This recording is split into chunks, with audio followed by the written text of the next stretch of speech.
Okay, well, welcome everyone. I think we're live now, so I just need to wait for a few seconds to make sure that the sound comes through. So let's just give that a few seconds. And just a bit of background, I'm Nicola Cairncross and I'm a digital marketer. I've been a digital marketing specialist, I suppose you call me. There we go, it's live now for a long time. And 28 years or so. Got my first computer when my daughter was, before she was born, really. I was expecting her, and she's just turned 28. So 28 years ago. And the guy who sold it to me said, it's got a little plug on the side of it. You can plug it into the telephone socket and join the internet. And I said, what's that then? And he said, oh, it's great. You can talk to all people all over the world, and you can create little pages that other people can see. And we just opened our first record label then, my husband and I, and Irving and I, and he was running Esoteric Records, and he was licensing in house and garage music from all around the world. And I thought, oh, I could make a website for our record label. So I got myself a book that was called HTML for the World Wide Web by Elizabeth Castro. I've never forgotten it. And it showed you how to write lines of code and make pictures on the internet. It was absolutely brilliant, and I was hooked. But that's not what I'm here to talk to you about today. I'm here to talk to you about my birthday yesterday and about how I fell in love with a robot. Now, generally speaking, I'm going to talk to you about AI, artificial intelligence, but we went to see this film yesterday, and there's several interesting things happened during this film. We went for lunch first, and then we went to see this film, and I don't know about you, but I love the adverts at the beginning. And so does Phoebe. So we always like to get there nice and early, get our seats and get settled in for the adverts. And there was quite an empty cinema, but there was a bunch of, there's a couple of guys watching the film over there, and there was another guy on his own over there, and there was a mixed family group, and there was some other people, but it was quite empty. And there was a group of about 6 or 7 girls, about 14, 15, something like that. They were quite young. And I'm a very tolerant person, having had 2 children and having welcomed my children's friends into our homes. We know it can get a bit loud. We know it can get a bit noisy. We know it can get a bit carried away with all the laughing and the giggling. But these girls were lively, to say the least. And they were all looking at their phones. They were all talking at the tops of their voices. And, we thought, well, give them time. They'll settle down during the adverts. And they didn't settle down during the adverts, so I had to go and have a word, and I just thought, I'm just going to be polite and nice, and I went over and I said, ladies, it's my birthday today and I'm really looking forward to this film. If you could keep the noise down, I'd be really appreciative, because it is sort of spoiling the enjoyment of everybody else trying to get into the mood. And they sort of didn't really reply to me, but they did settle down, so that we thought that was the end of that. But before I tell you the rest of the story about what happened in the cinema, I want to tell you a bit about my experiences with artificial intelligence recently. And what's happened to me over the last few weeks. Well, a friend of mine announced he was going to one of my favourite places in Greece. Well, the only place I've been to in Greece, actually. But I've been going there for 30 years, absolutely love it, lived there occasionally. And when he was announced he was going, I really, really wanted to go with him and his family and show them all my favourite places. But I couldn't do that. So I had to write down, he said, write down for me the best tavernas and a couple of day trips and things like that. So I started writing out all the places that I thought he ought to go to and he could do day trips to, and the things he shouldn't miss that he might not find on his own. And what happened then was I sent it off to him. It was about 3 pages of A4, I think, or it might have been even more. And my sister said to me, she also knows and loves this place, and she said to me, you should turn that into a book. And I've got a group on Facebook of about 4,800 people who all go to this place in Greece and all love it. So I thought, oh, okay, that'd be a nice idea. So do a little book about all the places you can go. And there wasn't really anything like that I could think about. There was a couple of people who wrote about Greece in general, but there wasn't really anyone who focused on the Marni, which is the area in Greece that I go to. And I know that it's becoming more and more popular. So I know Ed Sheeran goes there quite a lot because his girlfriend's mum owns a place out there. And I recently found out James Dellingpole of the Dellingpod podcast goes there. And he's just been, in fact, the week before my friend went. So I thought, okay, there might be a bit of an audience for this, but one thing's for sure, it'll be a bit of a labour of love and I'll enjoy it. And it'll take my mind off all the rubbish that's going on in the world right now. So I started doing it and started writing the story of how my ex-husband and I came go to this part of Greece, because it was a good story, and about how we travelled around on the bus from village to village around this area. If you're looking at Greece, Greece is here, and then there's Athens airport here, and then there's this bit that joins on to Greece, and it's the Peloponnese.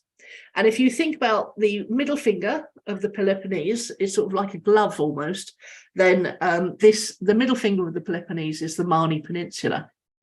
And that's where we went. And we arrived at the top of the finger where it joins onto the other finger. And then we got on a bus and we travelled around the whole Mani Peninsula by bus. And we had a lovely time and went to some amazing places and had some adventures. So I thought I'll write this in the form of a story. And I'll tell the story of how we came to go to Greece and how we moved around and everything. And so that went really well. And then what I thought I'd do was throw in restaurant reviews as we went and talk about the food, because the food in Greece is unbelievable and it's so underappreciated. In fact, until that lady Eleni won MasterChef about 2 years ago, nobody really realised how good Greek food can be, even when it's at its most simple, when it's just, when it's just meat on the grill and Greek salad and fresh warm bread and olive oil and tzatziki. That is a feast, and it's a healthy feast, and everyone's much more appreciative of healthy food nowadays. So I did a restaurant review as telling the story, and as we came to each village, I would imagine that we were walking around the village, coming in and then walking out again, and I reviewed the restaurants in the order in which you'd come across them.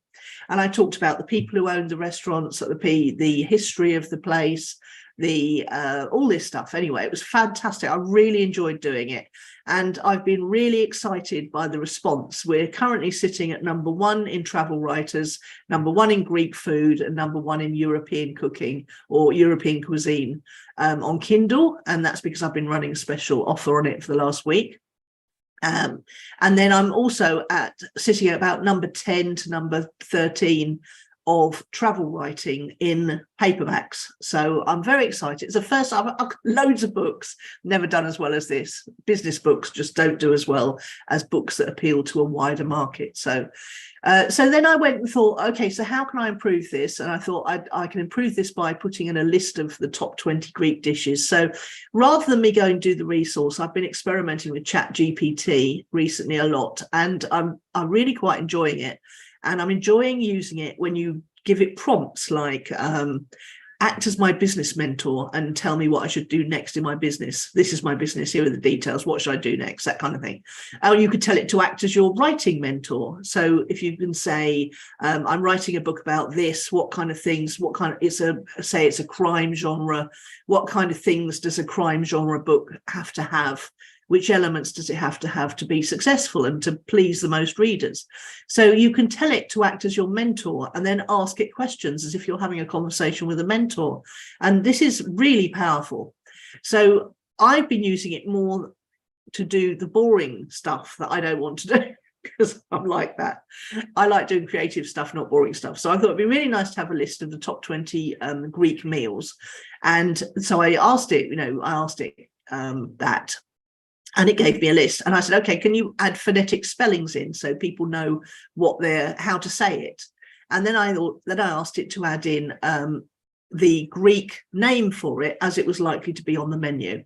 So that was a nice little addition to the book. And the other thing I got it to do was give me an outline of what a good Amazon book description looks like, so that I could write it, but I knew I would be writing it in the most powerful way I possibly could. And the other thing I asked it to do was to come up with some of the famous people around the area that had lived in the different towns and villages. And there weren't that many of them, but there were a couple. And so I was then able to write a little description of the person who was famous in that part of the world. For example, one of the beaches was where Zorba the Greek was written. Everybody thinks it was written in Crete, and it was actually about a guy who lived in Crete, but it was a fictional story, and it was written while this guy was on Kologria Beach in Stupa, which is in the Mani area. So I was able to drop in I don't like, when I'm reading books about places, I like a bit of history, but not too much. So I was able to drop in enough history, I think, to set the context for the village or the town.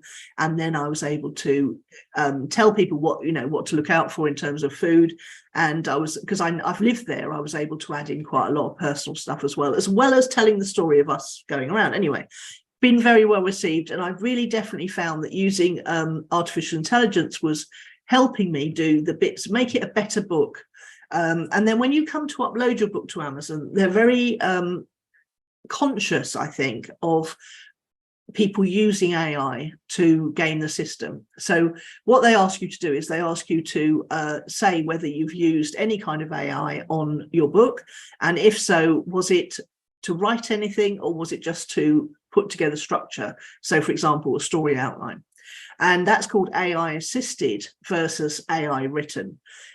So what you have to do is you have to declare how much of, and the other thing I did was I got Midjourney, which is an AI tool where you actually describe a picture in a certain way, and it will make a picture for you. And I was trying to talk about a picture that we had drawn us to go to the Marnie in the first place.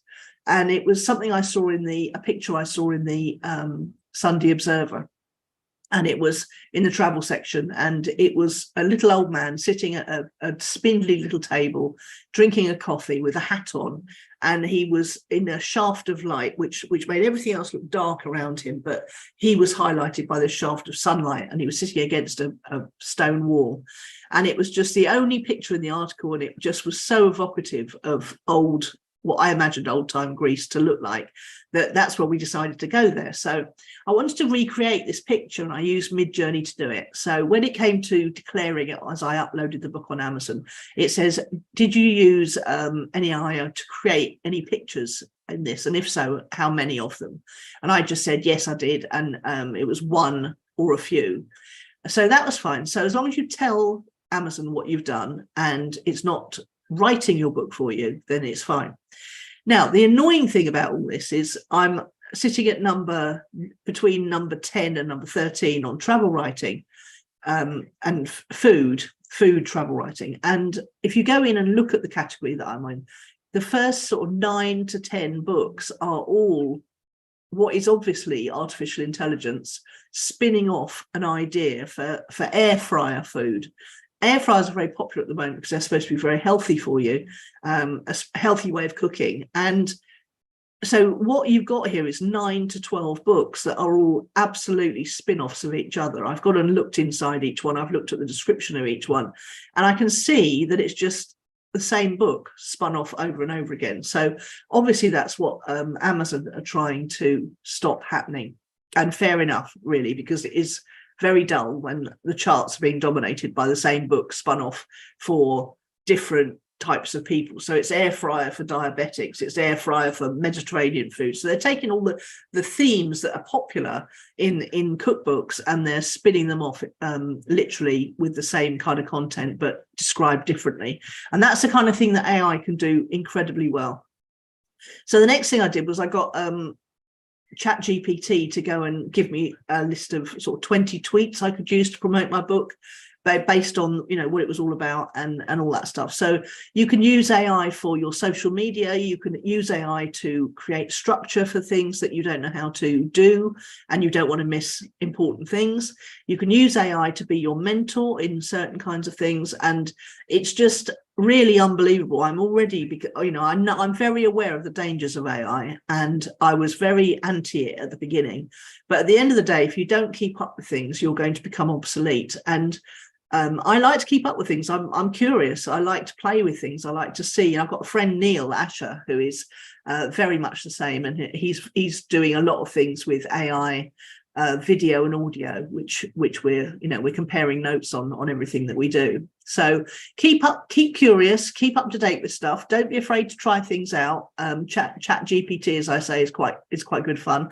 And although it wasn't attached to the internet since 2021, so they used the internet up to 2021 to train it, they're now letting it have access to the internet again, which is a little bit of a terrifying thought, because that's how artificial intelligence is supposed to get more and more bright and brighter and brighter and learn more to the point where it achieves self consciousness, which is what they call the singularity. So I know all this because I'm a big fan of science fiction films. Let me just make sure I haven't missed anything. Okay. So, yeah, so what's happening in the cinema is we're going to see a film called The Creator, which is all about how humanity is split into two camps. It's split, let me just make sure there's not that Twitter going on in the background. It's all about how humanity is split into two camps, and that one camp is the people who realized AI was going to try and kill them at some point. And so they're complete humans. They haven't had any modifications, and they're waging a war against the AI assisted community. And that's either total robots or people who've got robotic assistants, they've, fake arms, fake legs, that kind of thing.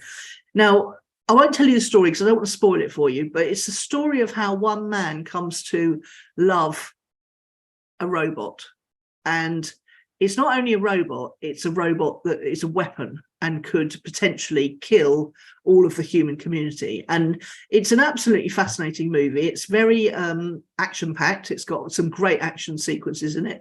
The special effects are amazing. The music's fantastic. I think it's Hans Zimmerman has done the music, and it's really, really a brilliant film. Well, we're sitting there and these girls are just getting louder and louder. So I'd already gone over and asked them politely to keep the noise down a bit if they can, because I'm aware that, when you're having a laugh with your mates, you can't always tell how loud you're being. And they might have thought they were being quiet, but they certainly won't. Anyway, my daughter Phoebe sitting next to me, and she goes, we keep thinking they're going to get better. And sometimes they do get better, but then they started getting up and running out of the cinema and climbing over people to get out of the cinema, and then running out of the cinema and then coming back in again. And you sort of give them the benefit of the doubt. You think, oh, they're trying to go to the loo and they don't want to miss anything on the film, so they're running back in again.